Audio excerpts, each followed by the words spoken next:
muusika. Tere õhtust ja tere tulemast saatesse On The Record I24 Newsi põhjaliku intervjuu saatesse. Kuna Iisrael läheneb uuele valimiste voorule, tühendame mõned tulevased episoodid siseküsimustele, mis sageli jäävad kiiresti muutuvas uudistsüklis tähelepanuta ega jõua esiuudistesse. Tänane saade keskendub Iisraeli araabia elanikkonnale, kes moodustab üle 20% Iisraeli rahvastikust, kuid on ajalooliselt keeldunud olemast osa Iisraeli valitsuskoalitsioonist kuni viimase ajani. Sügavalt Iisraeli ühiskonda lõimunud araablased hoiavad võtmetähtsusega positsioone nii avalikus kui ka erasektoris, olles muuhulgas riigi tervishoiusüsteemi selgrooks. 30% tervishoiutöötajatest on araablased. Ja siiski on paljud nende sotsiaalsed probleemid jäänud aastakümnete jooksul Iisraeli valitsuste poolt nii paremal või vasakul suures osas tähelepanuta. Seega, lähenevate valimiste ja araabia kogukondades kasvava vägivalla taustal, et analüüsida tänaseid väljakutseid ja võimalusi, millega seisavad silmitsi Iisraeli elanikkond ja araabia kogukond, liitub minuga Reda Jaber.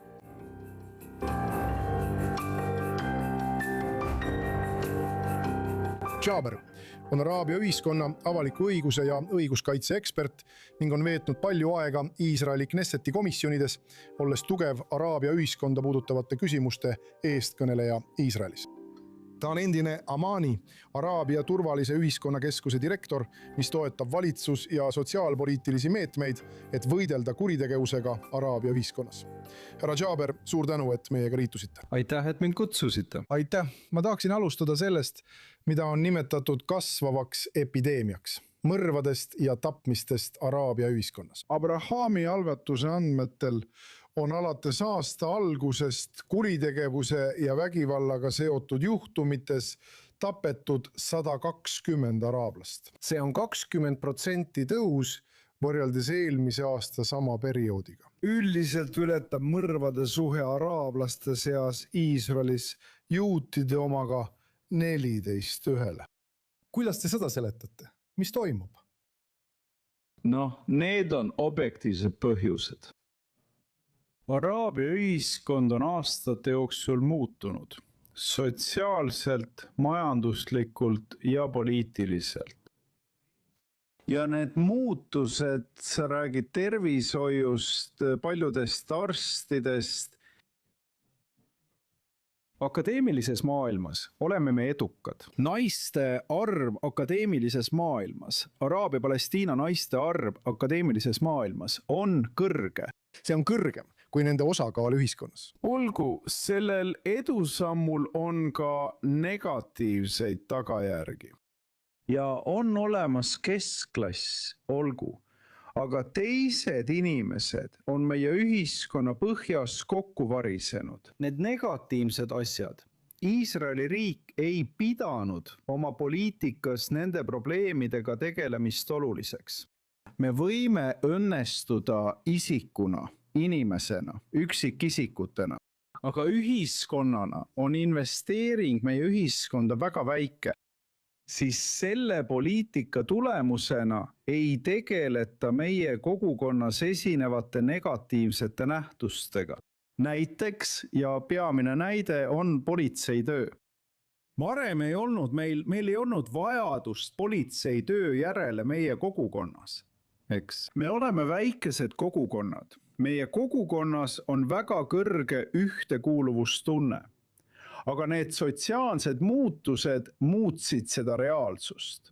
Nüüd, viimased 10-15 aastat vajame me politseid ja politsei pidev puudumine annab väikesele inimeste grupile võimaluse tegeleda meie kogukonnas kuritegudega, kasutada vägivalda raha teenimiseks, narkootikumide jaoks ja nii edasi. Ja riik ei olnud kohal, politseid ei olnud kohal. Ja selle tulemusena, selle reaalsusega tegeledes, seisame nüüd silmitsi suure hulga lausa plahvatusliku kuritegevuse kasvuga meie kogukondades.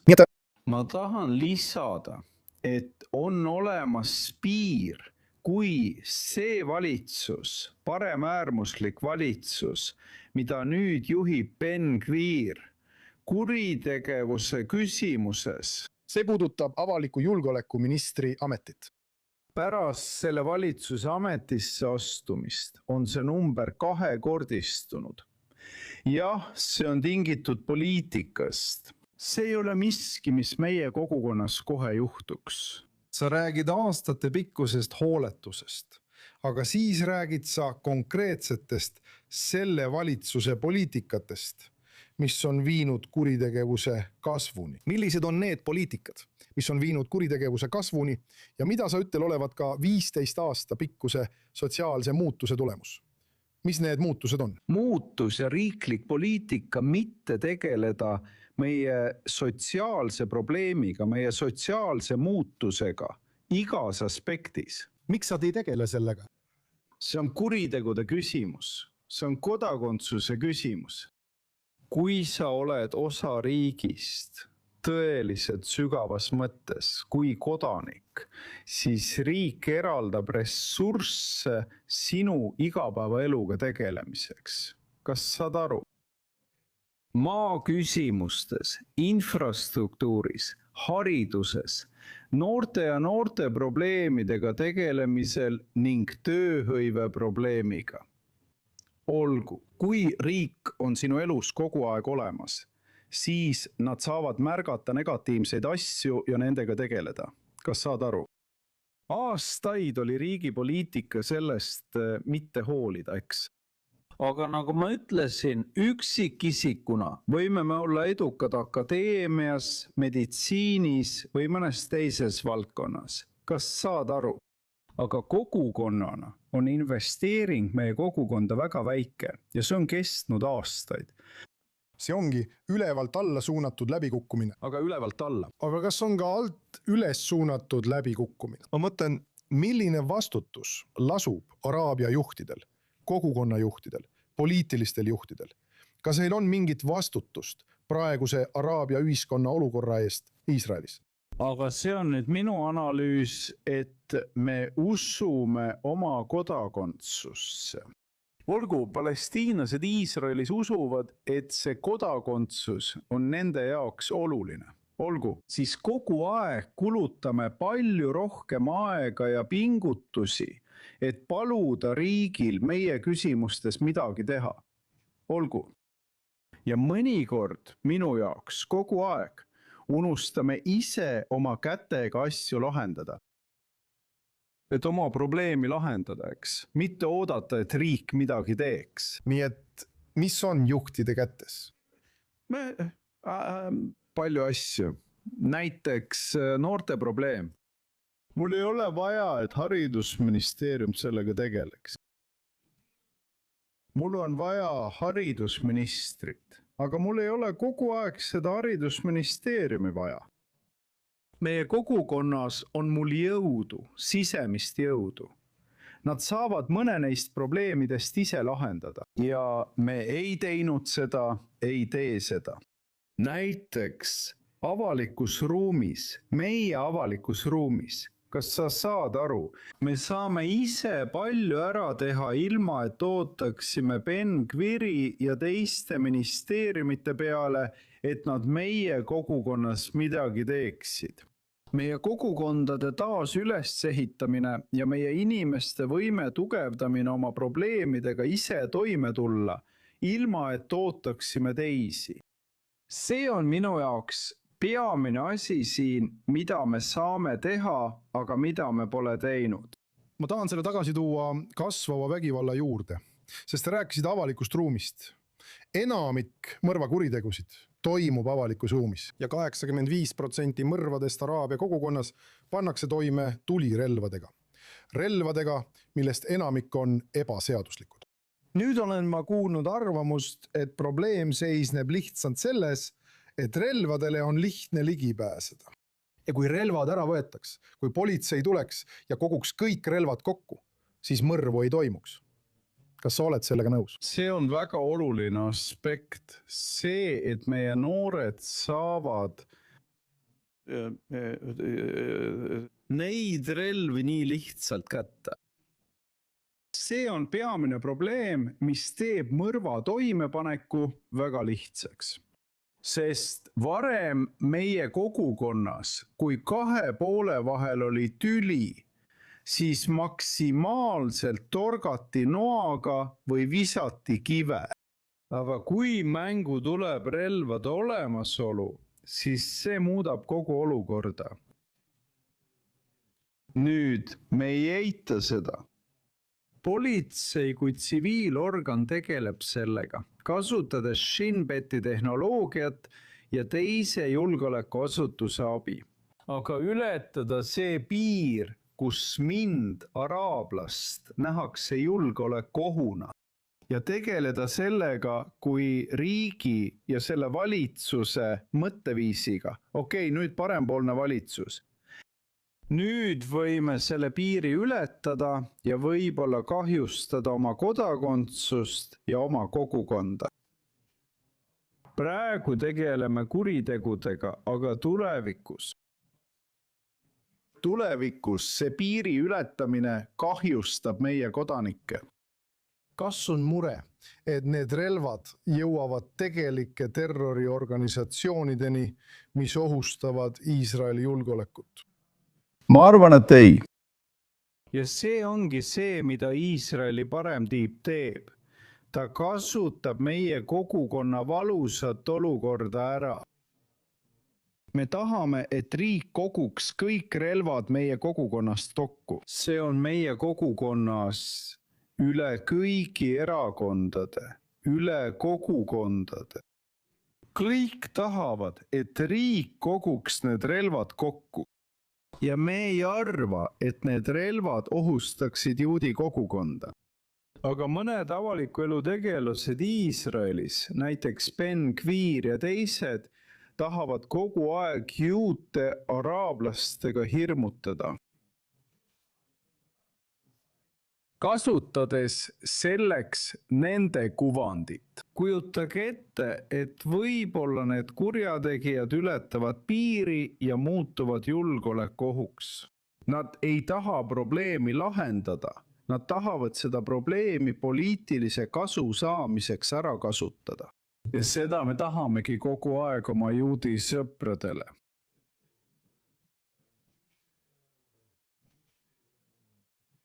Ja me teeme selles koostööd. Me peame selles koostööd tegema tsiviiltasandil, mitte mõtlema sellele, et ületada piir julgeoleku ja tsiviilelu vahel. Nii et selle lahendamiseks tuleks põhimõtteliselt valitsust vahetada. Ja seda saab teha valimiste kaudu.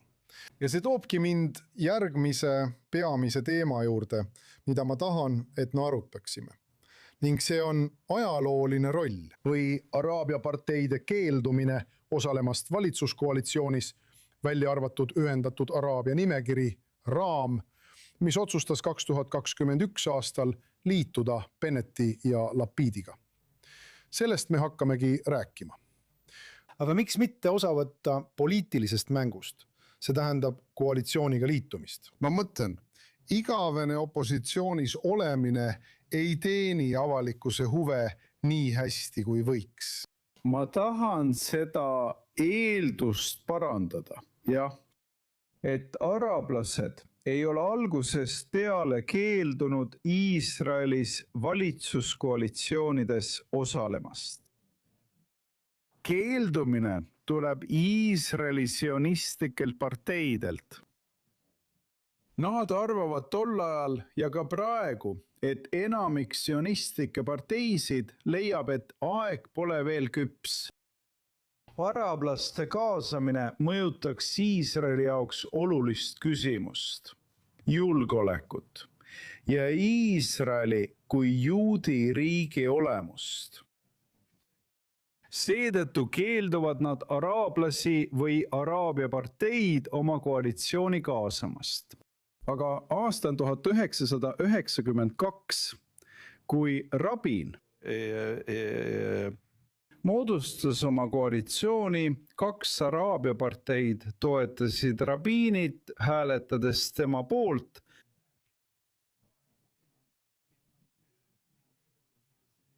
tema valitsust. Soovitasid teda presidendile, kuid nad ei kuulunud koalitsiooni. jah, aga nad toetavad seda, aga küsimus. Tol ajal oli rahuprotsess, siis tahavad Iisraeli araablased rahuprotsessile kaasa aidata. Ja ma püüan vastata teie küsimusele, miks Palestiina Araabia poolel ei taheta praegu koalitsiooniga liituda. Sest kogu aeg tegeleb valitsus okupatsiooni ja okupeeritud aladega. Toimuvad sõjalised tegevused, toimuvad tegevused meie palestiinlaste, meie rahva vastu. Kas sa saad aru, kui sa valitsusse astud, siis kollektiivse vastutusena vastutad ka sina selle eest?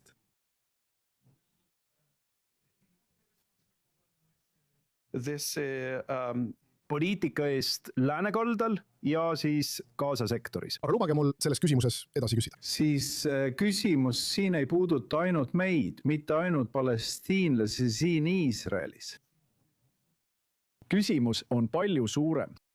Ja siis, kui sa astud koalitsiooni, on sinu vastutus selle eest, mis juhtub sinu rahvaga läänekaldal ja Gazas väga suur. Nii et kui Mansour Abbas liitus koalitsiooniga aktiivselt, mitte ei toetanud seda väljastpoolt 2021 aastal, siis sa ütled, et pigem muutus Bennetti ja Lapidi vaatenurk kui Mansour Abbasi oma. Aga mis puudutab Araabia elanikkonda, siis koalitsioonis oli Araabia partei ja midagi katastroofilist ei juhtunud. See on hetk, kus Lapid allkirjastas koalitsiooniga liitumise. Ma arvan, et see oli ajalooline hetk Iisraeli poliitilises ajaloos. Aga sa ütled, et tavalise Iisraeli araablase jaoks, kes võib end isegi pidada Iisraeli palestiinlaseks, muudab see olukorra võimatuks. Aga jällegi, midagi katastroofilist ei juhtunud Iisraeli araablaste jaoks. Ja mõned võivad öelda, et sellise isiku nagu Mansour Abbas koalitsioonis olemine parandas nende elu või muutis araablaste osalemise Iisraeli poliitikas tavapärasemaks. Ja nüüd, kui Naftali Bennett ütleb, et koalitsioonis ei ole araabia parteisid ning kõik sionistlikud parteid ütlevad, et ainult sionistlikud parteid, kas see tähendab, et see katse ebaõnnestus? Ei, ma ei arva, et see ebaõnnestus, kuid araabia kogukond on selles küsimuses nüüd lõhenenud. Ja väga suur osa araabia palestiinlasi siin Iisraelis arvab, et nüüd on aeg sellest konkreetsest valitsusest lahti saada. Siis koalitsiooni astumine on meie viis mitte ainult oma olukorra parandamiseks, kuritegevuse ja teiste probleemidega tegelemiseks, vaid ka lõpetada see ajajärk, kus parempoolsed, äärmusparempoolsed moodustab koalitsiooni. Ja teisest küljest mäletavad paljud Iisraeli palestiinlased endiselt, mis juhtus Gazas, mis toimub praegu läänekaldal ja mida asunikud praegu läänekaldal teevad. Ja siis ongi nii, ei ole lihtne olla osa koalitsioonist. Olgu selles lubaduses, kes moodustab selle uue koalitsiooni, et ta on parempoolne ja ta ei tee sama asja, kuid ta jätkab okupatsiooni. Vaata, see? Jah, ma tean, ma tõin välja meie kogukonnas jagunenud avaliku arvamuse 2 poolt. Aga minu jaoks arvan ma, et nüüd saame toetada, nagu tegime ka 1992 aastal, eks. Mitte olla osa valitsuse vastutusest, vaid toetada igasugust poliitilist muutust Iisraelis. Sest kui nüüd erakonnad, opositsioon Iisraelis moodustab koalitsiooni, siis selleks on võimalus. Meie palestiinlaste jaoks ei ole ühtegi alternatiivi, poliitilist alternatiivi. Poliitiline alternatiiv on parempoolsete tagasitulek võimule. praeguses poliitilises olukorras ei ole meil muud valikut, kui toetada seda osa poliitilistest parteidest Iisraelis.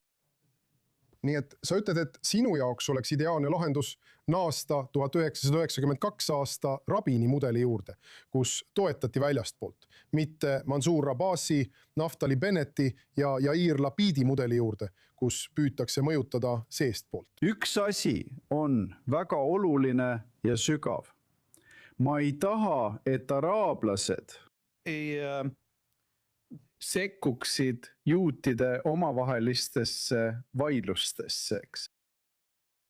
Seda mõnikord peab juudi pool ise otsustama, kummal poolel nad on. Nad tahavad kas rahu või sõda. Nad tahavad liberaalset demokraatiat või nad tahavad diktatuuri. Kas on selge? See on küsimus avalikkuses, juudi avalikkuses, mitte araabia avalikkuses. Aga kui asi puudutab meie õigusi, siis me seisame oma õiguste eest. Sest kui me sekkume Iisraeli sionistliku juudi poliitikasse sellisel viisil, siis võib-olla seame end ohtu. Sest paremtiib on praegu väga sõjakas ja vägivaldne. Ja arvatakse, et tulevikus muutub see veelgi vägivaldsemaks. Ma arvan, et ka araabia elanikkonnal tuleb teha raske valik erinevate küsimuste vahel. Aga me peame liikuma edasi saate viimase osa juurde. See on kiire küsimuste voor. Ma näitan sulle 3 pilti. Ja sina ütled mulle esimese asja, mis pähe tuleb. See on peaminister Benjamin Netanyahu. 2021 aasta valimiskampaania ajal, kohtumas Negevi beduiinide juhtidega. Ta nimetas end Abu Yairiks. Abu Jasser? Valetaja. Hästi, see on väga tõsine sõna. Lähme järgmise pildi juurde. See on araablaste ühisnimekiri partei peakorteris Shvaramis 2020 aastal pärast rekordilise saavutuse 15 koha saamist Knessetis. Nad otsustasid jääda koalitsioonist välja. See on väga oluline hetk meie poliitilises elus. Aga siiski, midagi juhtus seal ja nad jäid ilma ajaloolisest võimalusest muuta meie reaalsust. Hästi. Ja viimane pilt, see on selle aasta jaanuarist. Need on 4 peamise araabia partei juhid Sakninis, kes allkirjastavad kokkulepet töötada ühise nimekirja taastamise nimel. Ühist nimekirja ei ole veel taastatud. Ma arvan, et see on lootuse pilt, sest see foto tehti pärast meeleavaldust Sakninis. Ja probleemiks oli kuritegu, mis toimus Sakninis. Ja siis avalikkuse surve all tahtsid nad, nagu sa tead, veenduda, et nad liiguvad ühtsuse poole. Ja see on rahva nõudmine, mida tuleb näidata. Jah või ei? Kas eelseisvatel valimistel tuleb ühine terrorismi nimekiri? Jah või ei? Rohkemaks meil aega ei ole. Mul on selles osas kahtlusi. Hästi, peame siinkohal lõpetama. Soovin teid veel kord tänada, Reda Jaber, et leidsite aega meiega täna õhtul liituda. Aitäh, et mind kutsusite. Aitäh. Palun liituge meiega taas järgmisel nädalal siin saates On The Record. Tänase osa ja kõik varasemad saated leiate YouTube'ist ja Spotify'st. Aitäh, et vaatasite.